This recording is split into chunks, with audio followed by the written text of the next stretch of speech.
How to grout or screed your floor. If your floor is damaged, it'll be necessary to grout it to obtain a smooth surface suitable for installing carpet tiles. In addition to the grouting mix of your choice, you will need a mixer, a roller, and a coating knife or spatula.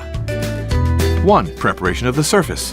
The surface must be clean and swept of all rubbish. 2. The mixing of the product.